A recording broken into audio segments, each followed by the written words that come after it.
Okay. So naka 3 months na pala si Governor. Yun, malinaw na yan.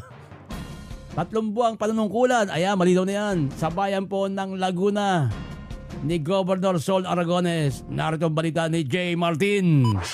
Target on air. Live report.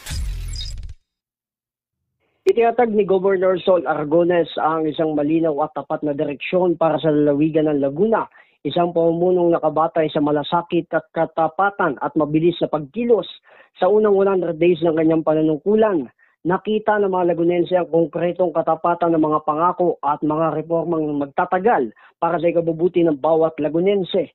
Sa kabila ng mga batikos na nanatili umano siyang matatag at nakatuon sa kanyang layunin na may buong determinasyon, patunay ng kanyang paninindigan na unahin ang kapakanan ng bawat mamamayan. Sa kanyang 3 buwan sa 3 taon, ulap sa bayan, ibinahagi ng gobernadora ang mga unang hakbang ng kanyang administrasyon na nakatuon sa pagpapabuti ng kalusugan, pagpapalawak ng edukasyon at pagtulong sa mga magsasaka at pagpapatatag ng pamahalang tunay na nakatuon sa taong bayan. Malapit sa kanyang puso ang usapin ng kalusugan, kaya naniniwala siya na ang maayos na pangangalaga sa kalusugan ay karapatan, hindi palakasan. Malaking bahagi ng pondo ng lalawigan ang inilaan para sa pagpapaayos sa mga ospital at pagpapalawak ng mga programang pangkalusugan sa Laguna.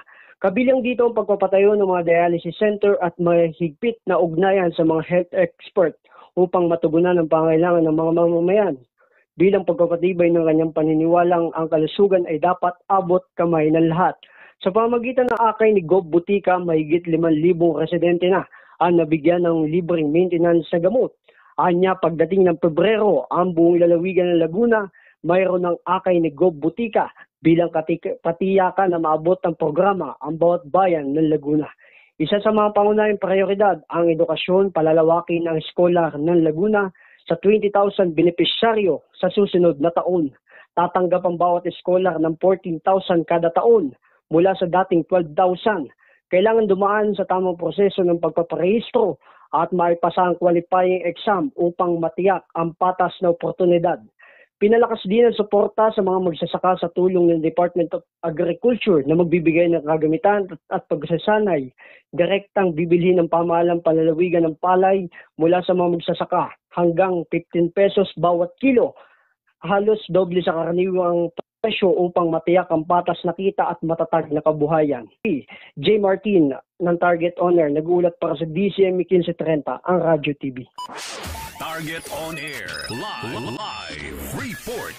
Ang balitang ito ay hatid sa inyo ng Clean Fuel, quality fuel for less. Ang bahaging ito ay hatid sa inyo ng Pasay Cockpit, basta quality fight, Pasay Cockpit at Del Monte Cockpit Arena. Sa Del Monte, magandang harapan, patas ang laban. Maraming salamat kay J. Martin.